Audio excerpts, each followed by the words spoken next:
I'm going to break down how some of the least sexy jobs for me in the past have been the most profitable for a number of reasons, and why sometimes the least sexy jobs are the jobs that you want to pursue also for a number of reasons, primarily because the competition is going to be way less and your margins can be a lot higher. So I've done both. I've built the multi-million-dollar large home, and I've done the full gut renovation. Back in the day, I've done a simple kitchen. Now, with what I do currently, I typically do only new construction, and I have a partner that handles all remodel, and he'll handle remodels anywhere from a kitchen and bath gut to a big, seven-figure type home renovation. I don't necessarily deal with those as much, although I'll dabble if it's for an ex-client or a past client. But simple economics of the deal. I'll break down a $5 million build for a new home, whatever size it is. The specs don't matter. Let's just call it a $5 million build. And let's say I'm getting a 15% margin, cost plus. I'm just marking up everything 15% on a $5 million build. So what does that mean to me? That means on a $5 million build, my profit initially is going to be $750K, 15% of the 500. So I'm going to take that on that size of a build. Number one, I'm not going to be managing that. Obviously, I'm running a company. I'm going to have a project manager that's going to have to manage that. That size build is not a build that a project manager can just pop in 1 or 2 hours in the morning, say, howdy hoo to everybody, how's everyone doing, and then continue on their day and everything's gonna run fine. Typically, that level of project is going to have to require a full-time project manager, if not the majority of a project manager's day spent there. There's so many questions, so many changes, so many things that are gonna throw off the schedule and throw off the timeline that have to be stick and move, pivot. But that project is also going to take, there's no way you're getting that size of a build done in less than 2 years. So, and I would argue with that high touch of a client, because in these larger scale projects, you're going to have a high touch client who's definitely going to want their needs met. Typically, they're going to be the type A type. They're dropping a lot of money for you to spend or for you to build their house. And there's definite needs that come along with that. Not that we don't want to serve all our clients, but let's face it, we all know there's certain clients that are more needy than others. So I'm gonna say 2-year build. We're gonna be super aggressive about this for the sake of trying to make the numbers look as good as possible. My project manager, you're not gonna get a project manager that's capable of managing a house of that size for any cheaper than $120K a year. And you're likely gonna be spending more than that when you're talking bonus incentives, and maybe just like the straight line salary might be more than that. You might be paying $150 for someone competent. And by competent, I mean someone who can walk onto a project, turnkey the construction, not have to have you on site 3 to 4 hours a day answering questions that he or they should be answering in your absence. So right off the bat, 2-year project, I'm going to be paying, we'll just call it 125, 2 years, 250K. That's 250K off of my 750K. 500K is now my company profit. In the scenario that that's the only cost we're going to incur. We're gonna move on. We obviously have to keep like a warranty and miscellaneous carpenter on staff. And what that person typically does is they'll handle the 3% of the subcontractor's work that inevitably doesn't get done or needs to be tweaked, or there's framing that needs to be moved to accommodate the plumber that we didn't account for in the budget, but we have a fixed framing number that we gave them and it's transparent and we have to do this. Now, there might be a contingency line item for that. However, as we all know, if we've managed large scale construction projects, there's going to be things that come up in the order of 100, 200, 500, 700 that just doesn't really get accounted for in any particular line item, and you can't really nickel and dime the client with these things. And inevitably that adds up to tens of thousands of dollars at the end of the project in freebies you're giving the client. And I say freebies not in a negative way. A lot of times that's just something it's the cost of doing business and the cost of keeping customers happy. So it's something you have to keep in the back of your mind. So we've given away $250 to our project manager to manage the project. I'm gonna go on the high side, and I'm gonna say that's gonna be another $50K in incidentals that you're gonna, I don't want to say lose, but you're gonna spend on the project to get the project done efficiently that they're not really going to be reimbursables. Now, you may argue that, with proper accounting, those could be reimbursables, and hey, maybe. I just don't know of many that have that bulletproof of a system. We don't have an in-house CPA that's able to reconcile every single expense and every single second of everybody's time. There is definitely money spent on a project that's not recoverable, and I'm not talking about on change orders, I'm talking about on incidentals on the project. So now, where are we at? We're at $450K. Oh wait, what also comes with a $5 million project is the liability and burden of being, you're gonna have to cover, from an insurance perspective, that size and scale of a project. And when we're building a $5 million project, that doesn't mean we're going to be liable at the end of the day for a maximum of $5 million in a home. Because the reality is, we're spending $5 million to build a home, but that home is likely going to be worth 1.5 to 2x, especially depending on like which neighborhood it's in, fit and finish. So we're now insuring against an $8 to $10 million property at the end of the day, which means anything that occurs on that property after a homeowner has moved in and is within the guidelines of our liability as a contractor, we have to be prepared for. So that means instead of your typical, $2 million aggregate, $1 million per occurrence, which means your total insurance policy can cover $2 million, and each occurrence can cover up to $1 million in damages, which is like your standard general contractor insurance that they carry unless you're playing on the higher end. Well, now we're playing on the higher end. So you're gonna probably carry a $5 million aggregate, $2 million per occurrence. And the reason that covers you in a build where the house might be worth 8 to 10 million is because typically insurance isn't covering against, a $10 million house falling over and having to be rebuilt. It's always something stupid, that there's a water leak in a faucet on the second floor that leaks down to the first floor and somehow gets into an area of the wall where now the cabinets have to be torn out, and this trickle effect of something that has to be covered by insurance ends up costing, a $200 leak ends up costing $50,000 to $100,000 to correct. And you can see how that can of worms can get opened. And not to mention, anytime there's ever corrective work that has to be done, for some reason, that work always costs 5x what it actually should cost to get done if you do it at inception. So, major insurance burden. We're already down to $450K in profit over a 2-year time span. I'm gonna say the insurance to cover that property, we're gonna go into, I'm using big round numbers, but I'm gonna chop off another 50K. We're at $400K in profit over a 2-year time span. Now, what does that mean? That means each year, $200K per year for the 2 years that it takes to build the project. If everything goes perfect, with my project manager there full time, with my insurance burden, and with the incidentals at 50K. I've made 400K, I've made 200K per year. You can see the economics on this. If I drag that out to 2.5 years, if the owner doesn't make decisions in a clear and concise manner and things get dragged out, well, that just gets divided up onto a bigger time scale, and it's actually that I'm making less over time. Now, there are ways, obviously, in a project, there's going to be a lot of changes. You can add your markup to those changes. Maybe the $5 million project turns into a $6 million project. I'm not going to talk about that here. We're just going to assume this is $5 million across the board, and that's it.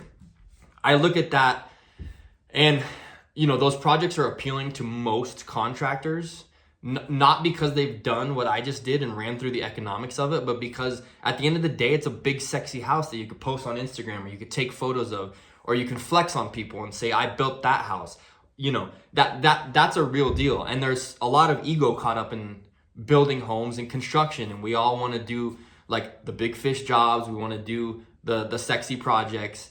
However, let's run through a quick economics of something that I'm going to say, like air quotes, unsexy. And a reason I've really actually lately gravitated towards trying to build my portfolio of these type of projects, and it's been really great. So when you get into the remodeling side of things, which again, me and my partner now currently, I handle all new construction, design build, and he does most of our remodels, although for past clients, I'll still jump in from time to time and I'll handle a remodel or like a full gut or something like that. But with the remodel side, it's just a whole different beast. It's a whole different infrastructure than the new construction, and you have to be set up to handle that. So a lot of times when I have like new construction project managers jump over to do remodels and help out on that side, they have to put on a completely different hat, and there's this like not learning curve, but there's this like a acclimation curve of them getting back into remodel and the shit show that can be, with the can of worms behind every wall that you open, and everything that you thought was going to happen isn't going to happen. For that reason, we in the new construction side and industry find remodels very unsexy.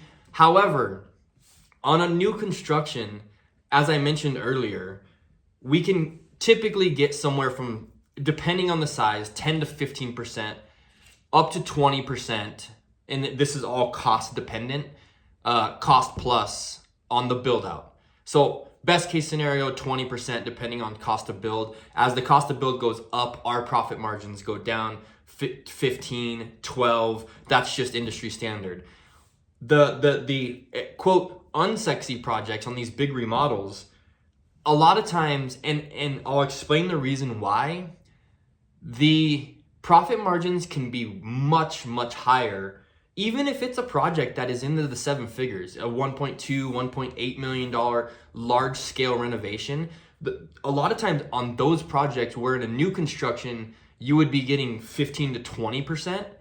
The remodel side can get 25, 30, I've even seen 35% margins on a 7-figure remodel.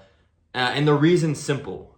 It's because all of us egotistical builders want to build monuments to the shit we can do. I want to build the huge house on the hill, and I want everyone to see it, and I want to stand on the hill and stare down at everybody. Now, obviously, I'm being facetious, but like that's kind of this like subtle reality of what's happening in the building trades. Everyone wants the sexy stuff. So when the remodel clients call a new home builder who has proven themselves as a new home builder, ask your friends if they've ever tried to get a remodel done in their home, or talk to somebody who's done a remodel. How many people didn't call them back? And I bet you it's 80 to 90% of the people that they call don't even call them back, because we've had this hubris built into us as builders that it's below us. We don't do remodels. Oh my God. Like, I'm not even going to waste my time calling this person back. I'm a new home builder and I know what a shit show remodels can be, so I'm not going to do it. Yeah, well, guess what that means? It means limited, if not no, like zero competition when it comes to the remodels. If you're willing to get your foot in there, like stick your neck out and get in the trenches and do these remodels, and honestly, they're not that bad. The margins you can pick up are insane because you're like one of a few players who can do it. And typically the guys that are doing it, or the companies that are doing it, are smaller companies that specifically handle remodel work, and they will get busy with one remodel and they can't really handle others. So if they're like this, one-man show or very small organization that maybe is hyper responsive to these remodels, and you might be competing against them as a large builder if someone calls you, well, once they get tied up on one remodel, that might last them a year to a year and a half, and they're out of the game. So, let's say there's 5 of those people in town and they're out of the game. Who's there to fill their shoes? Nobody. And especially if the big builders aren't calling back. So, what was unsexy, like now is it demands a premium because no one wants to do it. So you can go in there, and if you're efficient about it, you can make a lot of money. And I'll run through the economics. Previously, I just finished talking about, the big sexy 5 mil build out, what we made. So we made 400K in that economic scenario. Now, here's our case for the $1.2 million full gut renovation that is going to be sold at a 30% margin. And look it, that might sound crazy to some people, but 30 to 35% all day long for the remodels for the reasons I just explained. So 1.2, we're getting a 30% margin. That means right off the top, 360K. Now on that 1.2, what that's likely going to consist of is not gutting the interior of the house completely to the studs, but tearing off some sheetrock, going in, redoing all of the rough-in trades except for the infrastructure. So we're not doing new trunk lines. We're not doing we are doing new home runs on the electrical, but not everywhere. Likely a new HVAC system, maybe saving the existing furnace, maybe not. It depends on the age. I'm getting into the weeds on that a little bit, but I'm just trying to paint the picture of what that means. But it does mean we're scrapping the flooring, we're scrapping the cabinets, we're scrapping the tile, we're starting all that from scratch. And I'm gonna say this house is 3,500 square feet. Now, with proper design and with planning, that gut reno to completion, because let me remind you, we're not doing anything on the exterior. We're not doing new siding. We're not doing new stucco. We're not moving windows. This is an interior renovation for $1.2 million at 30%. We can 100% accomplish that project in 8 months' time, if not less. And that assumes we have our designs picked, we have our decisions made. But in my scenario, and what I like to do is I don't like to start a project until I know what we're doing. Sometimes we're behind the 8 ball on that, and that can drag things out. That's okay. That's a different case. This is the case that we're prepared, which should be the case 80% of the time. An 8-month project. Now we take that $1.2 million project, it's $360K in profit, and that's over 8 months. In that 8 months, what do you think we're gonna have? We're gonna have way less incidentals. So in the other scenario, in a 2-year large build, there's so many variables. We're gonna have a lot of incidentals. I marked that at 50K. I'm gonna take that 300K and I'm gonna say we're only gonna have 20K in incidentals over these 8 months. And for people who think I might be crazy about these incidentals, like, check yourself. Really check yourself. You're probably just burying your head in the sand and ignoring the fact that you're spending a shitload of money on dumb shit over the course of the project. I'm just trying to be real about it. So we're now down to 340K over 8 months. $1.2 million interior renovation has different liability standards because it's a renovation. It's not a new home. We're not liable for all the structural work. We're not liable for a host of other things. That insurance costs way less. I would say that insurance is probably 10 to 15K. So that just takes our 340 to 325. We're at 325 in profit after insurance, after incidentals. Okay, but I need 8 months of project management. However, I don't need 8 months of project management full time on that scale of project. I would argue that I myself would likely have to stop in there twice a week, make sure everything's kosher, make sure everything's going good, do my own quality assurance checks. I'm gonna have to do that, twofold at the new house, if not more. But my project manager's time is also gonna be greatly reduced because a project manager can efficiently go into a project that size. They could meet with the trades in the morning, go over things for 2 hours, get everyone lined out, likely leave. I'm not even gonna get into this, but likely leave to another similar size project that's making just as much money that they're managing concurrently. But in this, we're talking a one-off scenario. So they can leave for however many hours, come back. I would say total time spent 3 to 4 hours a day maximum. Unless there's these key high touch points where you have to get in there and you have to, spend a lot of time because maybe you're doing like intense sub walks or, there's that kind of scenario going on. But that happens on every project where there's days where you just have to grind it out. But 3 to 4 hours a day, so basically half the time that it would take, if not less, for the new home. I'm gonna say that project manager is getting paid the same amount, 125K. So that 125K, let's say over the course of the year, that 125K is cut in half if we're talking a year time scale because they're only spending half the time. They can manage double the amount of projects. So we're at 60, I'm just gonna call it 60K in what we're gonna pay the project manager over the course of a year. However, this is an 8-month project, so we have to discount that. So it's really $5,000 a month equals 60K over the course of the year to manage that project times 8, 40 grand. Now, just for incidentals, I'm gonna bump it up to 50 grand. So that means that 50 grand, it goes towards project management on this $1.2 million remodel that we were after insurance and after incidentals, we were at 325. We knock off 50, we're now at 275K in profit, including liability, incidentals, management, that we're gonna profit on an 8-month project And again, this is not assuming any changes, any other profitability we pick up along the way. We're not going to talk about that. But 275K over the course of 8 months. Oh, and wait, cherry on top, we could run 2 of those, maybe even 3 concurrently if you have a project manager that's a psychopath. And it's not unheard of. It's quite common. So, but let's just look at the one-to-one economics again as a comparison. I have this big sexy build that I'm doing for 2 years, hopefully. And I'm gonna make, if I do that, I'm gonna make 200K per year off of that build and have a shitload of liability and probably way more stress. Or I'm gonna do a $1.2 million remodel. I'm gonna profit 275K in 8 months. And I'm gonna have excess time for my project manager to manage other projects if we sign them, or if they come to us, or if we find them, or whatever, so that 275 in 8 months could potentially end up being 550K in 1 year's time frame that one project manager produces for you, and as opposed to one project manager producing 200K a year on the big sexy job. And let me remind everybody, the chance we have of landing and signing the $1.2 million project is probably 5x the chance we have of signing the big $5 million project. And the reason is everyone wants $5 million project. So when we go to bid the $5 million project, we're going to be bidding against very motivated bidders who are all capable of building the $5 million project. And we're going to have to somehow stand out, which I've touched on in other episodes, how you can stand out. And I'll talk about more in the future.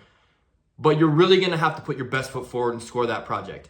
When we go to the more profitable $1.2 million unsexy project, our competition is going to be very limited, if at all. And if we do have competition, because we're going to bring that professionalism to this unsexy remodeling field that everyone tends to stray away from, our chances are going to be increased tenfold to sign that project because we're going to stand out amongst the crowd. There's economics. That's what I think. Get unsexy. Make some money.